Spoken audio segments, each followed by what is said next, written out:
Hi, ఈరోజు మనం Coringa wild life sanctuary గురించి తెలుసుకోబోతున్నాం. ఇది కాకినాడకి 20 కిలోమీటర్ల దూరంలో ఉంది. ఈ వైల్డ్ లైఫ్ శాంక్చురీలో ప్రత్యేకతలు ఏంటంటే మడ అడవులు, చిత్తడి నేలలు, నీటి మార్గాలు, అలాగే వాటితో పాటు రకరకాలైన పక్షి జాతులు, వృక్ష జాతులు కూడా ఇక్కడ వీటి ప్రత్యేకతలు. వాటి గురించి తెలుసుకోవాలంటే మనం లోపలికి వెళ్ళి చూద్దాం రండి. ఇక పార్క్ టైమింగ్స్ వచ్చేపాటికి ఉదయం 9 గంటల కాడ నుంచి సాయంత్రం 5 గంటల వరకు పార్క్ టైమింగ్స్ అలవబుల్.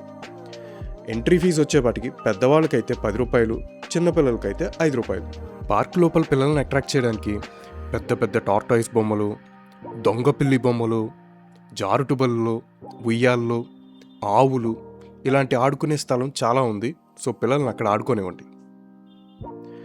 ఇక ఈ పార్క్కి చేరుకోవాలంటే రాజమండ్రి ఎయిర్పోర్ట్ నుంచి అయితే 60 కిలోమీటర్ల దూరం, కాకినాడ రైల్వే స్టేషన్ నుంచి అయితే 18 కిలోమీటర్ల దూరం. పార్క్ లోపలికి ప్యాకేజ్డ్ ఫుడ్స్ కానీ, ప్యాకేజ్ డ్రింకింగ్ బాటిల్స్ కానీ అండ్ ఆల్కహాల్ కానీ నాట్ అలౌడ్ అండి. ఇంకా అక్కడి నుంచి కొద్దిగా ముందుకు వస్తే బురదలో చెక్కతో నిర్మించిన నడకదారి వంతెన ఉంటుంది. దాంట్లో మనం కొద్దిగా ముందుకు వెళ్తూ ఉంటే అదొక ప్రకృతి అనుభూతి. అండ్ ఇంకా చెప్పాలంటే నాకు ఆ నడకదారి మీద వెళ్తున్నప్పుడు ఒక 2 సినిమాలు గుర్తొచ్చాయండి. ఒకటి విశాల్ది డిటెక్టివ్ అనే మూవీ ఉంటుంది, ఇంకొకటి మన తెలుగులో తీసిందేలేండి RX100 మూవీలో ఒక షాట్ ఉంటుంది పిల్లారా అనే సాంగ్లో. ఆ షాట్ ఇక్కడే తీశారు. ఇక అలా ఆ బ్రిడ్జ్ మీద మనం నడుచుకుంటూ వెళ్తూ ఉంటే కొంత దూరం వెళ్ళాక మనకి ఎలా అనిపిస్తుంది అంటే ఒక క్రీపీ మిస్టీరియస్ వరల్డ్లోకి ఎంటర్ అవుతున్నామేమో అనే ఫీలింగ్ ఇస్తుంది. కానీ చుట్టుపక్కల చాలా వన్యప్రాణులు, చెట్లు జాతులు ఉంటాయండి. అవన్నీ ఒక్కసారి కళ్ళతో వీక్షించండి, ఫోన్తో కాదు కళ్ళతో.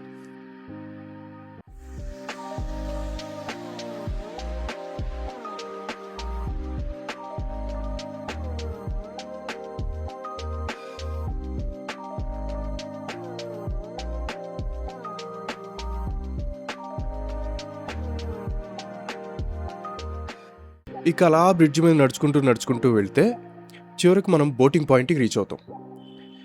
నదులన్నీ సముద్రంలో కలుస్తాయి కదా, అలాంటి చోట ఈ బోటింగ్ పాయింట్ పెట్టారు. చాలా బాగుంటుంది. చుట్టుపక్కల మడ అడవులు, ఈ బోటింగు చాలా అంటే చాలా బాగుంటుంది. ఖచ్చితంగా ఇక్కడికి వెళితే ఈ బోటింగ్ పాయింట్ మాత్రం అస్సలు మిస్ అవుతుంది. నేనైతే బోటింగ్ ఎక్కలేదండి, ఎందుకంటే నాకు నీళ్ళంటే భయం. ఆ నీళ్ళలో ఏముంటాయని అంటే నేను ఎక్కువగా మాన్స్టర్ మూవీస్ చూస్తూ ఉంటాను, లైక్ అనకొండ, లేక్ ప్లేస్. అక్కడ ఏం లేకపోయినా ఏదో ఉందని ఊహించుకుంటూ ఉంటా, కానీ అక్కడేం ఉండదు. అది నా భయం.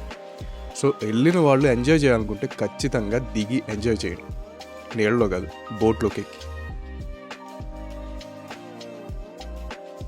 ఈ కదండి ఈ మడ అడవుల గురించి, కొరింగా మడ అడవుల గురించి. మళ్ళీ మరో కొత్త వీడియోతో కలుద్దాం. Please like, share and subscribe this channel.